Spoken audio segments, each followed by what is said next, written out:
to one and all. I am from KGPV Ramampet. We are here to perform the skit about Yuva Mariyu Pattana Voterlu Ennikalalo Ekkuvaga Palgonadam.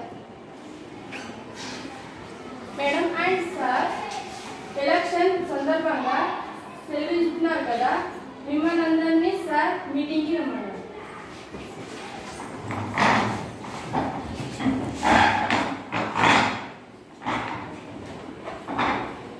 అరే శనివారం రోజు holiday వస్తుంది కదా, శనివారం 4 గంటలకు వస్తున్నాయి కదా, ప్లాన్ చేసుకుందాం ఏదైనా సార్ అయితే రాని చూద్దాం.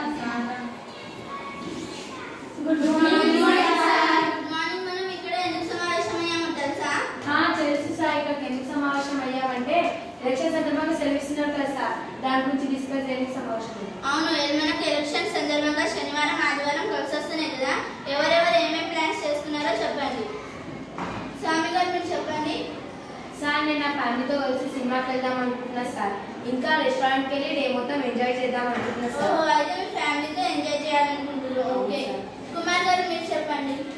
ఏముంది సార్, పిక్నిక్ వెళ్ళేసి వద్దాం అనుకుంటున్నా సార్. ఓహో, పిక్నిక్ పోయి వద్దాం అనుకుంటున్నారు. సరే. శిర్షలను మీరు చెప్పండి. ఏముంది సార్, అట్లా పుణ్యక్షేత్రానికి పోయేస్తాం సార్. ఓహో, పుణ్యక్షేత్రానికి పోయి వస్తారా? సరే. మధు గారు మీరు చెప్పండి. సార్, నేను బార్ అండ్ రెస్టారెంట్ పోతా సార్. ఓహో, బార్ అండ్ రెస్టారెంట్కి పోతారా? Okay, super. సురేష్ గారు మీరు చెప్పండి. సార్, నేను ఫామ్ హౌస్ కి పోతా సార్. మా మామ వాళ్ళ ఫామ్ హౌస్ ఉంది. ఓ, మీ మామ వాళ్ళు ఫామ్ హౌస్ పోతారా? సూపర్. సంతోష్ గారు మీరు చెప్పండి. నేను సినిమా పోతా సార్. మీరు కూడా సినిమాకి పోతారా? ఓకే. ప్రవీణ్ గారు మీరు చెప్పండి. సార్, నేను లాంగ్ రైడ్ పోతా సార్. లాంగ్ డ్రైవ్ పోతారా? ఓకే. సిద్ధు గారు మీరు చెప్పండి. ఏముంది సార్, పిల్లలు తీసుకుని అలా సరదాగా బయటకి వెళ్ళి వస్తా సార్. ఓ, పిల్లల్ని తీసుకొని బయటకు వస్తారా? ఎలక్షన్ సందర్భంగా హాలిడే ఇస్తే ఒక్కొక్కరు ఎంత బాగా ప్లాన్ చేస్తున్నారో. వావ్, సూపర్ అసలు.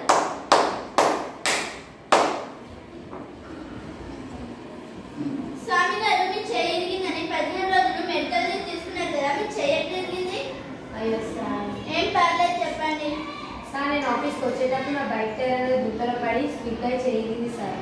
ఓ, అయితే మీరు ఆఫీస్కి వచ్చేటప్పుడు గుంతలో బైక్ టైర్ స్కిడ్ అయి చేయగలిగిందా? ఓకే. కుమార్ గారు మీరు వర్షాలు పడుతున్నాయని ఫోన్లో మెసేజ్ పెట్టారు రానని, ఎందుకు?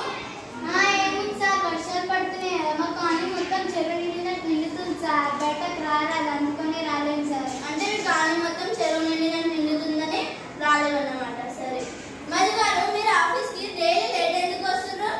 సార్, నేను వచ్చేదారిలో ఒక కాలువ ఉంది సార్. ఆ కాలువ కూలిపోయి 3.5 సంవత్సరాలు అవుతుంది. ఇంకా నిర్మాణం లేదు, ఏమీ లేదు. దాన్ని దాటి రావాలంటే ఎక్స్ట్రా 3 కిలోమీటర్ల దూరం నుంచి రావాలి సార్. అంటే ఇంకా నిర్మాణం పూర్తి కాలేదన్నమాట. సరే. సురేష్ గారు చెప్పకుండా చేయకుండా 2 రోజులు డుమ్మా కొట్టురు ఎందుకు? ఏం చెప్పమంటారు సార్, ఇల్లు కట్టుకుందామంటే కార్పొరేటర్ చుట్టూ తిరుగుడు అవుతుంది. పైసలు అడుగుతున్నారు, పని మాత్రం చేస్తలేడు. మున్సిపాలిటీ చుట్టూ, కార్పొరేషన్ చుట్టూ ఇదే తిరుగుడు అవుతుంది సార్. అంటే డైలీ కార్పొరేషన్ చుట్టూ, మున్సిపాలిటీ చుట్టూ తిరుగుతున్నారన్నమాట. సరే. సంతోష్ గారు జీతాలు పెంచమని యూనియన్ టీం తరఫున అడిగారు కదా, ఎందుకు? నిత్యం ధరలు పెరుగుతున్నాయి కదా సార్. అప్పు కాడ నుంచి ఉప్పుగా చదవగలరు కాబట్టి అందుకని సార్ మిమ్మల్ని వచ్చి. అంటే ధరలు పెరుగుతున్నాయని జీతం పెంచమని అడిగారు. ఓకే. ప్రవీణ్ గారు మీరు మొన్న ఏదో విషయం చెప్తామని వచ్చారు. సరే, కానీ వారం రోజుల నుంచి పని మొత్తం అట్లనే పెండింగ్ పెడుతున్నారు, ఎందుకు? ఏం లేదు సార్, ఊకే కరెంట్ పోతుంది సార్. వర్క్లో అట్లనే పెండింగ్ లోనే ఉన్నాయి సార్. జనరేటర్ పెట్టిస్తారేమో అని వచ్చినాయి సార్. అంటే జనరేటర్ పెట్టించాలన్నమాట. సరే సార్. సిద్ధు గారు ఈ మధ్య మీకు బీపీ షుగర్ ఎక్కువైనాయి, ఎందుకు? ఏముంది సార్, నాకు కొడుకున్నాడు, వాడు బాగా చదువుకున్నాడు. ఏదైనా ఉద్యోగం చేసుకోమంటే నేను కొడితే గవర్నమెంట్ ఉద్యోగమే కొడతాను. వాటితో నాకు పెద్ద తీసుకుంది సార్. అందుకే నాకు బీపీ షుగర్ ఎక్కువైతున్నాయి సార్. అంటే చేస్తే గవర్నమెంట్ జాబ్ చేస్తా, లేదంటే వేరే ఏ జాబ్ చేయను అంటారు. సరే. ఏమయ్యా 2-3 రోజులకు ఒకసారి లేట్ వస్తున్నావు? ఏం లేదు సార్, మాకు మంచినీళ్ళు రావు సార్. మంచినీళ్ళు 2-3 రోజులకు ఒకసారి వస్తాయి సార్. నీళ్ళు పట్టుకొని నా పిల్లల్ని బడికి తోలేసి రావడం వల్ల లేట్ అవుతుంది సార్. అంటే మంచి నీళ్ళే ఇబ్బంది. మరి మీ అందరికీ ఇన్ని సమస్యలు ఉన్నాయి కదా, ఈ సమస్యలకు గల కారణం ఏంటి? సార్, ఇవన్నీ సమస్యలకు గల కారణం సరైన ప్రభుత్వం లేక, సరైన నాయకుడు లేక సార్. ఓహో, అవునా? సరైన ప్రభుత్వం లేదంటారు, సరైన నాయకులు లేదంటారు. ఇవన్నీ మారాలంటే ముందు మీరు మారాలి. ఎలక్షన్స్ రోజు సెలవు ఎందుకు ఇస్తున్నారు? మీ భవిష్యత్తును మీరు మార్చుకోవడం కోసం. ఈ సమస్యలన్నింటినీ పరిష్కరించుకోవాల్సిన మీరు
నాది అనుకుంటే నన్ను ముంచేస్తుంది, నీది అనుకుంటే నిన్ను నాశనం చేస్తుంది, మనది అనుకుంటే మనల్ని కాపాడుతుంది. ప్రతి ఒక్కరం ఓటేద్దాం, ఓటు హక్కును వినియోగించుకుందాం, అభివృద్ధి జరిగేటట్టు పాటుపడదాం.